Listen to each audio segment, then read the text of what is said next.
Mesdames, Messieurs, bonjour. Dans le 13h au Bénin de ce mercredi 29 septembre 2021, 26 cas de viol sur mineurs enregistrés dans la commune d'Abomey-Calavi de janvier à août 2021. On en parle de ce phénomène qui fait donc un grand débat dans ce 13h au Bénin.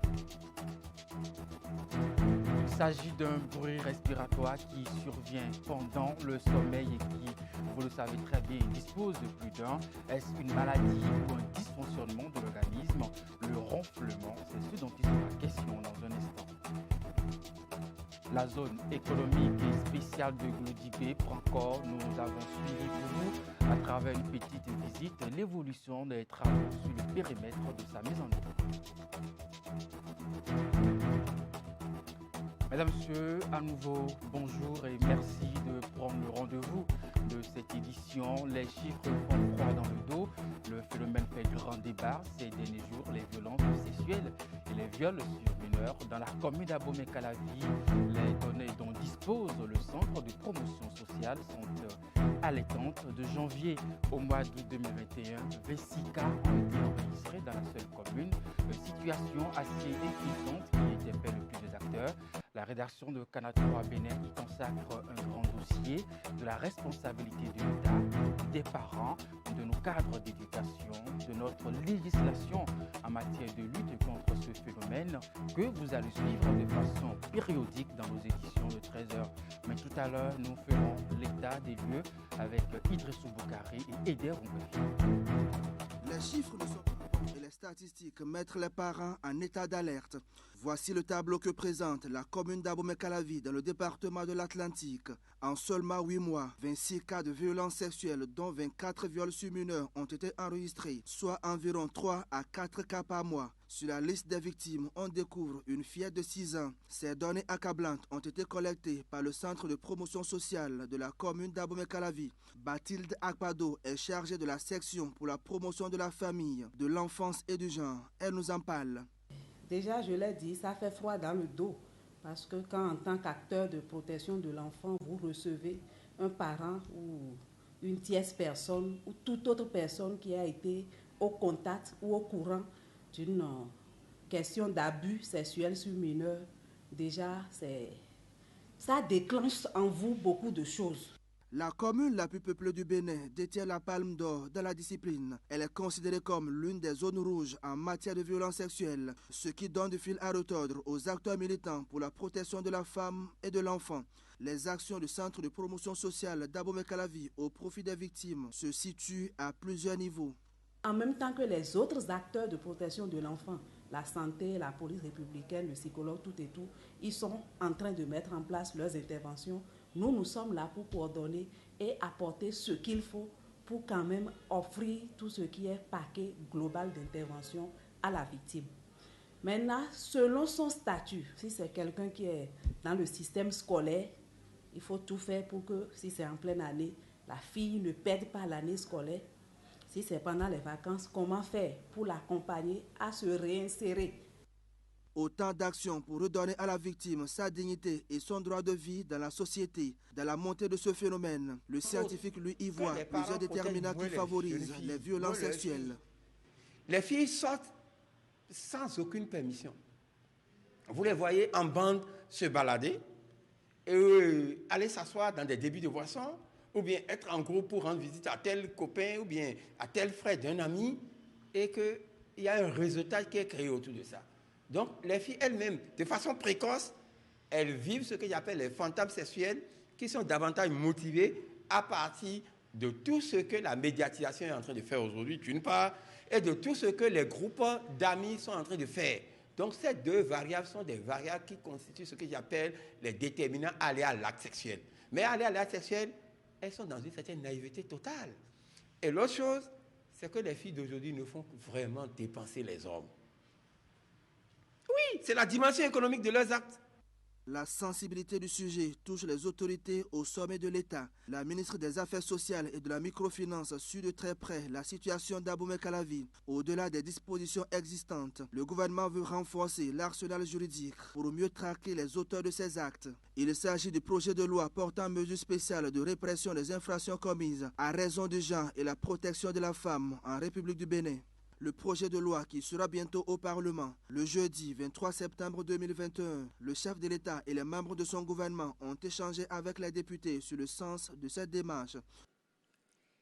Il y a lieu, à défaut d'éradiquer, d'inverser la tendance de façon à protéger nos femmes et nos filles contre les velléités ainsi que les atteintes ainsi portées contre elles.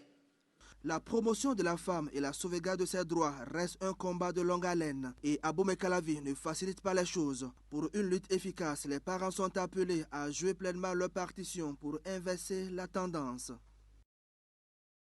Voilà, Idrissou Boukari que je retrouve justement sur ce plateau après son reportage que nous venons de suivre. Partant de la situation inquiétante dans la commune d'Abomey Calavi, est-ce que nous pouvons parler de recrudescence de ce phénomène ? En principe, oui, mais il faut mettre un bémol parce que le centre de promotion sociale qui nous a permis donc d'avoir ces données ne dispose pas des chiffres d'avant janvier 2021, ce qui fait qu'on ne peut pas faire donc une étude comparative. Mais attention, ça ne veut pas dire que les violences sexuelles n'existaient pas dans la commune d'Abomey Calavi. Mais qu'est-ce qui se passait donc en son temps quand on n'avait pas donc ces chiffres, quand le problème se pose? Le problème se réglait en famille. On dit que c'est l'oncle ou bien c'est elle. Il faut régler le problème en famille. Mais grâce aux campagnes de sensibilisation et surtout à la mise en place d'une ligne d'assistance aux enfants, les victimes ont commencé par se libérer. Elles ont commencé par dénoncer leur bourreau. C'est ça qui fait qu'aujourd'hui, nous avons ces chiffres qui réveillent tout le monde. Alors, dans la réalisation de ce reportage, est-ce que vous avez pu avoir le profil des auteurs? C'est une très bonne question, le reportage que nous avons réalisé. Dans notre démarche, en réalité, nous avons cherché à avoir le profil donc, des auteurs, mais le centre de promotion sociale qui devait nous aider donc, dans ce sens n'en disposait pas.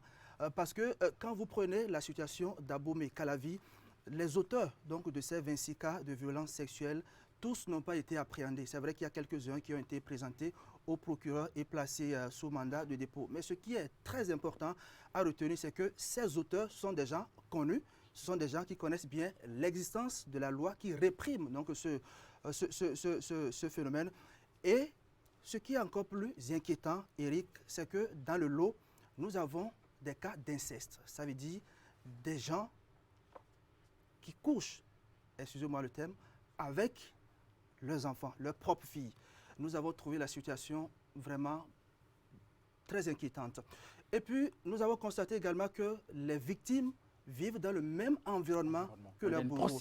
C'est-à-dire, c'est le voisin ou c'est l'ami de mon frère ou même les visiteurs. En tout cas, il y a tout un environnement qui est lié à ça. Et le lien de parenté et de familiarité s'invite également dans les violences et dans la violence sexuelle.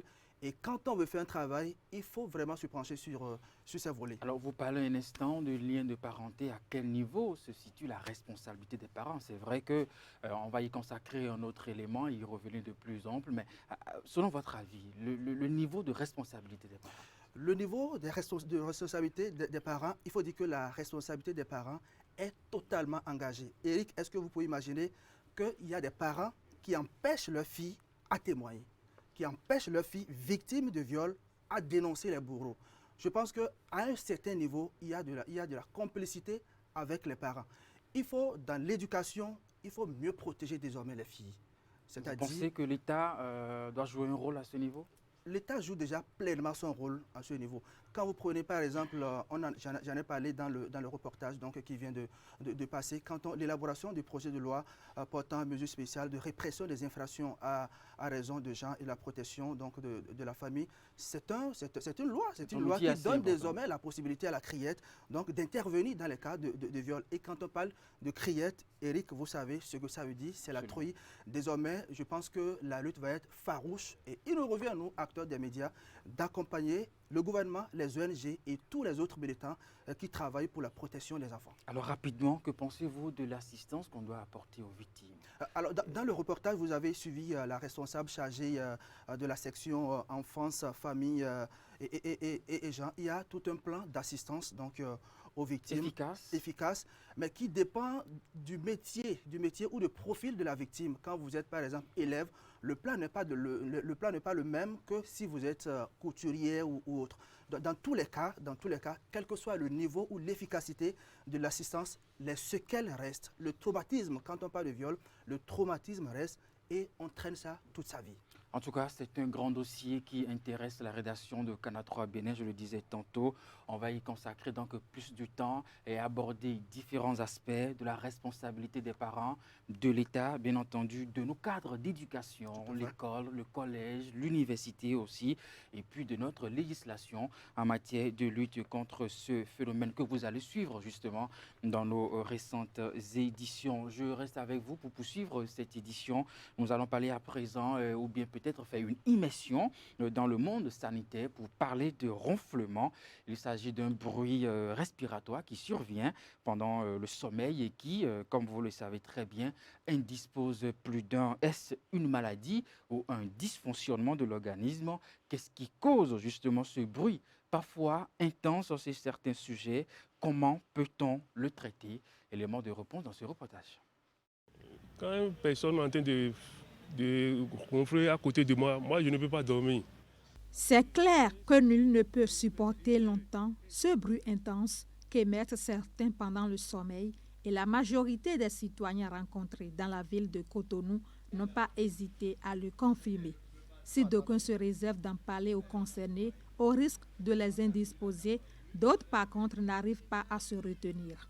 Le ronflement varie d'une personne à une autre et peut même s'avérer un son perturbateur.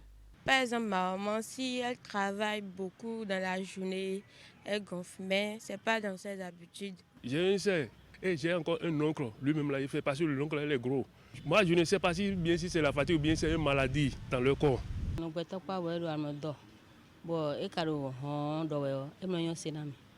Je n'arrive pas à supporter le ronflement d'un proche. Ça m'indispose. Je suis obligée de le réveiller de temps en temps. Il m'arrive de changer de place des fois. Comme l'ont si bien souligné la plupart des intervenants, cet acte involontaire serait à la base d'une fatigue accrue. Pour certains, cela pourrait être aussi lié au surpoids ou carrément à l'obésité. Le ronflement dépendrait également de la position qu'adopte le ronfleur en dormant. Bien d'idées que renchérit le spécialiste de la question. Le ronflement, en fait, c'est un bruit qu'on entend chez une personne qui est endormie. Et c'est dû en fait au relâchement de la musculature au niveau de la gorge. Et donc il vient fermer en fait l'ouverture dans la gorge et le forcing du passage de l'air pour aller dans les poumons entraîne ce bruit qu'on entend, qu'on appelle le ronflement. On pourra dire que le ronflement est une maladie lorsque il est accompagné des pauses respiratoires ou une hypopnée avec l'insomnie parfois. Il y a des facteurs qui favorisent tout ça. Il y a l'obésité, la prise de poids, le surpoids, la position couchée sur le dos favorise le ronflement. Il y a également la grossesse. Et spécialement chez les enfants, les ronflements apparaissent également quand il y a ce qu'on appelle les amygdales. Ce sont deux petites boules qui sont dans la gorge, les amygdales palatines qui prennent le volume et qui empêchent le passage de l'air. Le ronflement n'est pas que l'apanage des adultes. C'est un phénomène qui s'observe aussi chez les enfants et peut avoir des conséquences sur chacun d'eux. Les conséquences du ronflement sur d'abord la personne elle-même, surtout chez les enfants, ce sont des enfants qui ont un faible rendement scolaire parce qu'ils ronflent, ils ont des apnées du sommeil, ils sont fatigués à l'école, ils n'arrivent pas à suivre. C'est des enfants qui, au bas âge, ne sont pas du tout concentrés. Et chez les adultes, ça peut favoriser également l'hypertension artérielle. L'entourage est perturbé. Vous imaginez, vous avez un conjoint qui ronfle tout le temps ou une conjointe qui ronfle tout le temps. C'est difficile de dormir à côté de cette personne. Tout comme bien d'autres maux, le ronflement peut être traité avec de simples techniques des médicaments ou encore une intervention chirurgicale pour ce qui concerne la forme la plus grave. Alors, le traitement du ronflement, il faut aller traiter la cause. Si ce sont des boules dans la gorge chez l'enfant ou dans les cavités nasales qui empêchent l'enfant de dormir et qui causent les ronflements, donc on a parfois recours à la chirurgie.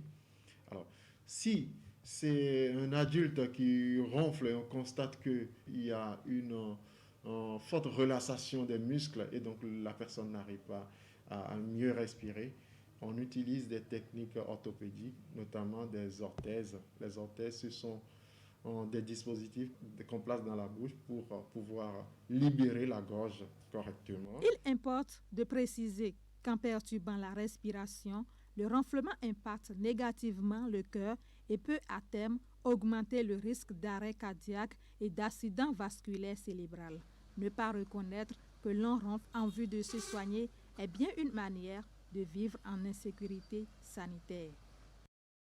Et puisque votre santé nous préoccupe toujours, on s'intéresse à présent au processus qui conduit à la validation d'une viande propre à la consommation. Vous le savez certainement, la viande est un aliment de grande consommation qui s'achète dans les marchés et autres points de vente, mais parfois sans précaution. Et pourtant, avant la mise en vente, un travail est fait en amont pour éviter aux acheteurs un produit impropre à la consommation. Le contrôle de la qualité de la viande de bœuf et des petits ruminants depuis l'abattoir ou les aides d'abattage, c'est ce que nous allons suivre dans ce reportage. Cuite, fumée ou frite, elle fournit à l'organisme des protéines, lesquelles contiennent entre autres des acides aminés essentiels. La viande est présente dans les repas quotidiens ou lors des festins. Provenant d'animaux divers, c'est un aliment constitué de tissus musculaires. La viande de bœuf ou celle de nombreux autres petits ruminants s'achète dans les boucheries ou sur les étalages dans les marchés. Mais avant l'étape de commercialisation, la plupart des viandes mises en vente est inspectée. Le contrôle, selon les spécialistes, débute pendant que l'animal est encore vivant et sur pied. C'est du vivant de l'animal déjà qu'on essaie d'examiner et s'il n'y a pas de soupçons de maladie, l'animal est abattu. Nos yeux sont là pour travailler. L'odorat est là pour sentir, pour voir est-ce qu'il n'y a pas des odeurs qui nous repoussent, pour voir si à l'œil visible là, la viande même ne repousse pas ou bien les organes ne repoussent pas. À Boïcon, ainsi que dans l'ensemble du département du Zou, le contrôle est assuré par les agents de la direction départementale de l'agriculture, de l'élevage et de la pêche, TEDAEP. Le travail se fait tous les jours et démarre dès 6 heures du matin. Vétérinaires de formation, les agents, une fois sur place pour l'inspection, suivent un protocole établi. On prend le couteau, il y a des endroits spécifiques qu'il faut inciser. Nous avons les ganglions préscapulaires qu'il faut inciser pour voir son état. Nous avons les ganglions précuraux, les ganglions rétromammaires si c'est des femelles, les ganglions inguinales si c'est des mâles. Les ganglions sous-lombaires, on incise les muscles également. Qu'est-ce qu'on contrôle réellement à ce niveau? Soit nous contrôlons au niveau des muscles la présence des lésions de cystite sec. On parle souvent de cystite sécose. C'est ça, nous appelons souvent le ténia. On contrôle également la tuberculose, l'échinococose, la rate, c'est l'organe témoin. Il peut nous signaler la maladie de fièvre charbonneuse. Au niveau de l'ensemble poumon et cœur, ça peut nous signaler la PPCB, passerolose, la tuberculose. Cette inspection effectuée est instaurée par des dispositions légales et pour cause, les animaux sont porteurs de différentes zoonoses, notamment la tuberculose et le ténia, des maladies transmissibles à l'homme par voie orale et qui peuvent lui être fatales. Le contrôle a donc pour but de détecter ces maux. Il permet de déclarer la viande propre ou non à la consommation. La carcasse et autres viscères de l'animal sont aussi inspectés. Évidemment, à la fin de l'inspection, il y a une sentence qui est donnée. On arrive à autoriser les viandes qui sont propres à la consommation et on les livre à la commercialisation. Et on a un sceau où c'est inscrit le contrôle vétérinaire de la DDAPZO. Donc, quant aux viandes qui ne sont pas propres, qui sont impropres à la consommation, on les retire et on procède à une destruction de ces viandes ou carcasses qui sont impropres. Chaque animal abattu reçoit un certificat de salubrité et qui en principe est gardé par le boucher. Donc n'importe qui s'approche, qui veut s'assurer que la viande qu'il veut acheter est de qualité propre à la consommation peut demander à avoir le certificat de salubrité. Et là-dessus, c'est mentionné clairement viande propre à la consommation. Avoir ce réflexe, c'est comme vérifier par exemple la date de péremption du produit. Si je dois m'exprimer en termes, c'est parce que arrivé là, vous pouvez demander est-ce que je peux voir ton cahier de contrôle? Parce que quand on fait le contrôle, on signe de cahier. En dehors des certificats aussi qu'on donne. Par exemple, pour les bœufs, ce sont les certificats qu'on donne. Mais pour les charcutiers et autres, l'agent qui a fait le contrôle signe un cahier. Donc, à part l'estampille, parce que parfois, il dit non, l'estampille, là, quand on a préparé, ainsi de suite, ce qui est même faux. Quand c'est le vrai, ça ne disparaît pas. Mais au niveau de la DDAEP, nous faisons quand même cette sensibilisation-là. Nous contrôlons également à notre manière, en mettant des espions sur le terrain. Avec 50 ou 200 francs CFA, le boucher ou toute autre personne peut faire inspecter son animal avant l'abattage. Outre le contrôle à l'abattoir, d'autres agents de la DDAEP sillonnent également maquis, gargotes et autres points de commercialisation de la viande dans la ville. Ces derniers ont pour mission de s'assurer de la qualité de la viande mise en vente. Malgré la petitesse des frais de contrôle, on note néanmoins des contrevenants aux dispositions légales. Il y a certains bouchers qui s'entêtent à faire des abattages clandestins et à mettre en consommation des viandes non inspectées. Et la DDAEP, s'il arrivait qu'elle mette la main sur ces bouchers indélicats, des sanctions sont prévues. Ils vont souvent payer des amendes. À la recette perception, ils nous ramènent les quittances, sans quoi ils sont suspendus de la vente pour un certain temps.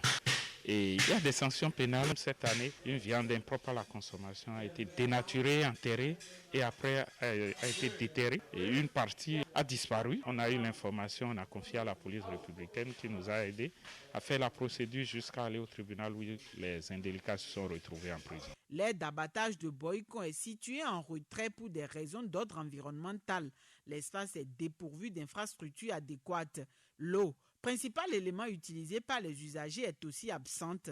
En plus des difficultés, la DDAEP du Zou jette de nombreux autres problèmes en rapport avec l'effectif des agents devant procéder à l'inspection sur l'ensemble des 9 communes. Boycon aujourd'hui mérite un abattoir digne de nom, à l'image de ce qui est fait à Cotonou. Le château d'eau ne fonctionne pas.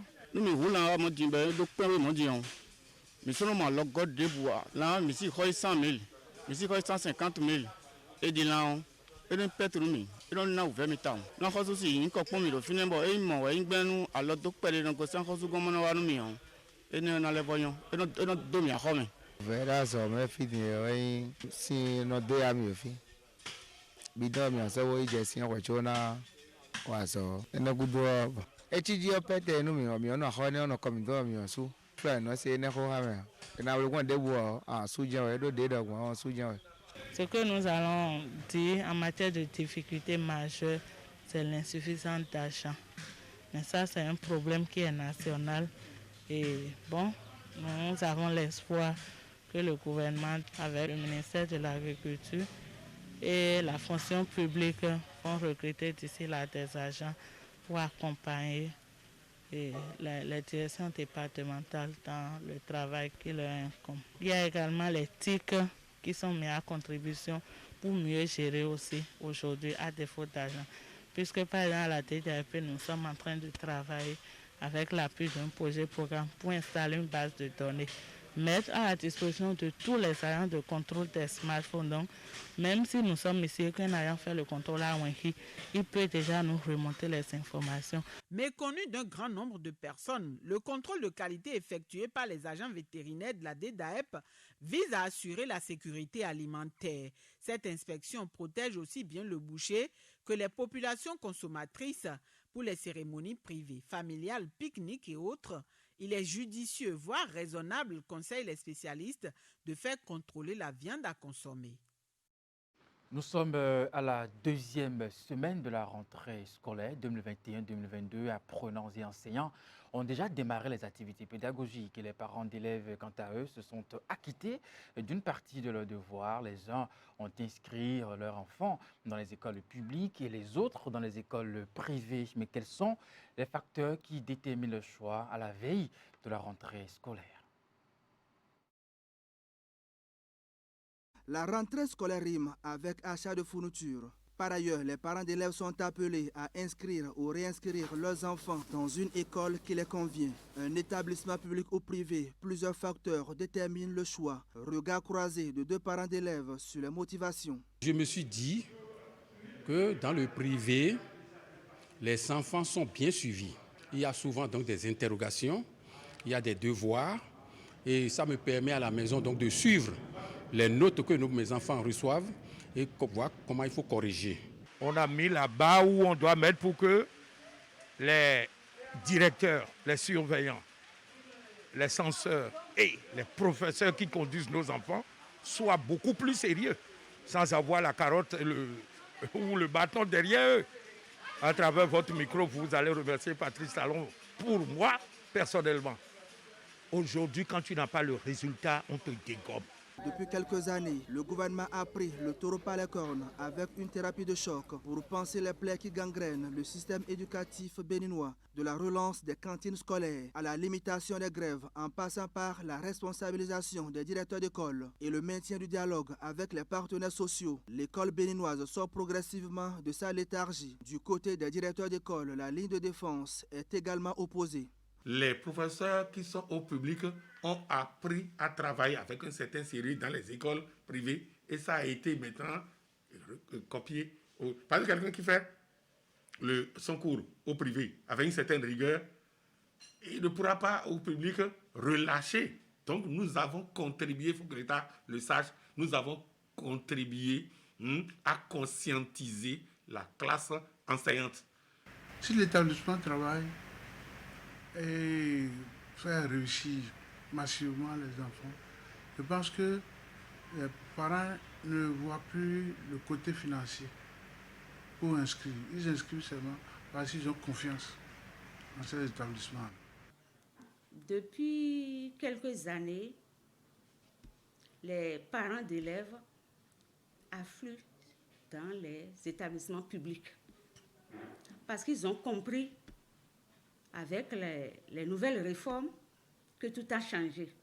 Dans cette démarche du choix de l'école, un autre élément intervient, le candidaton. Pour certains parents, inscrire son enfant dans un établissement scolaire public alors qu'on exerce une haute fonction dans la société n'est pas chose normale. Alors, il faut inscrire son enfant pour le prestige et contenter le voisinage. Vous savez, malheureusement, le regard de la société dans notre contexte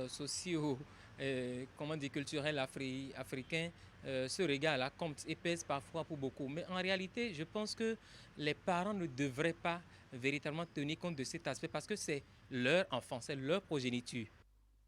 Retour maintenant sur les 5 dernières éditions de l'examen du baccalauréat au Bénin. En 2017, le Collège catholique Saint-Augustin de Cotonou s'en sort champion au classement national. Le Collège catholique Notre-Dame de Lourdes de Porto Novo va s'imposer une année plus tard. En 2019, le Collège catholique de Lokossa occupe la première place. Exploit édité l'année suivante. Le Collège Bakita, situé dans la commune d'Abomey-Calavi, est champion en titre depuis la dernière session du baccalauréat. Le meilleur sur le plan national dans le public remonte à 2012 avec le Prytanée militaire de Bembereke. Mais attention, l'établissement de champion du Bénin au bac n'est forcément pas le meilleur. Je prends le cas du littoral en 2020. Le premier du littoral au bac 2020 a eu 17,63. Il a même été le premier ex-aequo du Bénin au bac pour la série D. Malheureusement, son établissement a présenté 9 candidats et a eu 3 admis, dont taux de réussite 33,33%. Est-ce que cet établissement-là peut prétendre être le meilleur établissement parce qu'il a donné le meilleur, être le meilleur établissement de Cotonou parce qu'il a donné le meilleur de Cotonou au bac 2020? Pas du tout. Les publicités à outrance autour des résultats et des filières de formation ne manquent pas d'influencer le choix des parents dans certains cas. L'option d'une école privée ou publique pour assurer l'avenir de sa progéniture reste encore libre. La course au meilleur score à laquelle participent les parents d'élèves contribue sans doute à l'amélioration des performances du système éducatif béninois.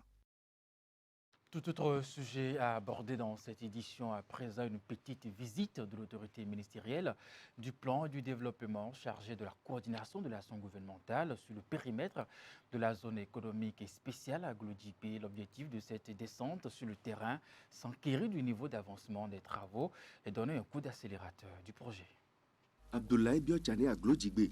Ce mardi, Le ministre d'État s'est porté sur le site en cours d'aménagement de la zone économique spéciale. Objectif, se faire une idée précise du niveau d'avancement des travaux et partant de la mise en œuvre globale du projet. Et je suis effectivement impressionné par l'état du chantier, par les travaux qui sont en cours. Et je veux féliciter l'équipe de CIPI, de RICE, pour le travail qui est fait ici et qui nous donne l'espoir que les objectifs que nous nous sommes fixés au gouvernement pour Glodibé vont être clairement atteints. Le chantier évolue à un rythme soutenu. Peu à peu, la zone économique spéciale prend forme. Préalablement à la visite de chantier, le ministre d'État a eu droit à un diapositive, puis à un examen de la maquette. En somme, une nouvelle présentation du projet et de ses évolutions récentes. Oui, mais vous voyez bien que, comme l'a dit le ministre d'État, vous voyez bien que ce n'est pas un mirage. Hein, vous voyez bien que concrètement, il y a bien des entreprises qui travaillent sur le site. Aujourd'hui, rien que sur le site, en termes de travaux, il y a 1200 personnes qui travaillent sur le site. 1200 personnes qui travaillent sur le site en termes de travaux. Donc ce sont des travaux énormes qui sont en train d'être mis en place. La perspective, c'est que nous devons avoir terminé dans 1 an et demi à peu près la première phase. C'est-à-dire l'occupation de la première phase. D'abord, il faut faire les travaux et puis il faut occuper. Et nous allons démarrer en même temps en fait la deuxième phase. Alors moi j'ai pris l'engagement tout à l'heure d'être ici quasiment tous les mois pour voir comment ça avance. Parce que déjà depuis quelques semaines que j'ai entendu parler des problèmes qu'il y avait ici, je vois qu'il y a des progrès. Je pense que d'ici 1 an, on verra déjà une première usine s'installer ici. La mise en place et l'exploitation d'une zone économique spéciale participe de la transformation structurelle de l'économie lancée depuis quelques années déjà par le gouvernement. Les dispositions sont prises au mieux des objectifs à court, moyen et long terme du projet. Un tout dernier sujet pour conclure cette édition, deuxième session ordinaire du Conseil économique et social. Les travaux de cette rencontre qui vont durer 30 jours sont lancés ce mardi par le président de l'institution. Il sera principalement question de l'examen du projet de budget général de l'État, gestion 2022. Voici le compte rendu de l'ouverture des travaux avec Wuliat Sanoussi, Rachidi Zoubero. La deuxième session ordinaire de l'année 2021 du Conseil économique et social qui s'ouvre ce mardi se tient dans un contexte marqué par plusieurs événements. Des faits rappelés ici par le président de l'institution. La récente disparition de notre cher collègue Nestor Wadaï, alors vice-président du Conseil économique et social. La douleur reste encore vivace dans nos cœurs. Et l'institution, pendant longtemps, portera encore le deuil. Le second événement qui mérite d'être rappelé est sans doute la réforme de la décentralisation. Le Conseil économique et social saura apporter sa contribution pour accompagner cette nouvelle dynamique.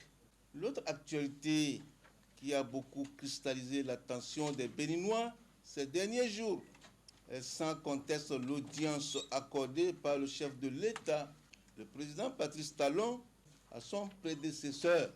Je voudrais saluer cette initiative du président de la République et souhaiter que les acteurs politiques accompagnent cette démarche qui vise à renforcer la paix et la concorde dans notre pays.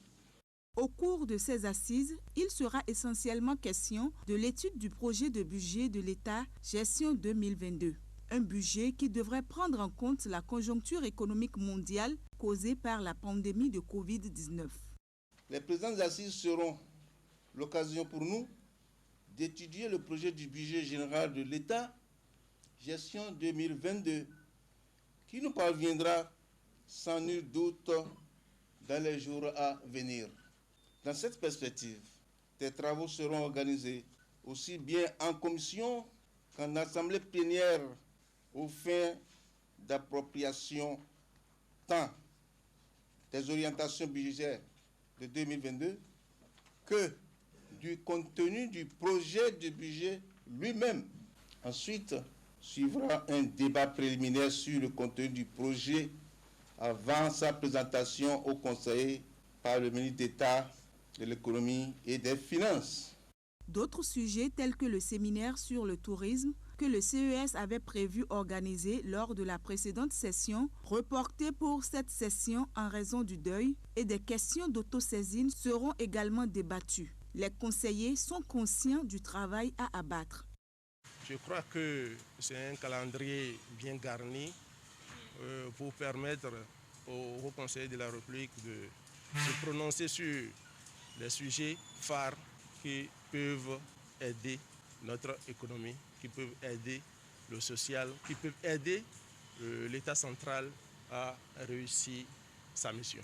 Ce conseil s'ouvre dans un contexte de décrispation sociale inauguré par deux des plus grands dirigeants de ce pays. J'ai nommé les présidents Patrice Talon et son prédécesseur Yahi Boni. C'est le lieu de s'en réjouir. La deuxième session ordinaire du Conseil économique et social, qui démarre ainsi, est prévue pour durer 30 jours. Selon le président du CES, cette session budgétaire ne sera pas de tout repos. Il compte sur les conseillers pour que le défi soit relevé. Et voilà, c'est bien le moment pour moi de prendre congé de vous. Bonne suite de programme sur Canal 3 Bénin. À très bientôt et portez-vous très bien.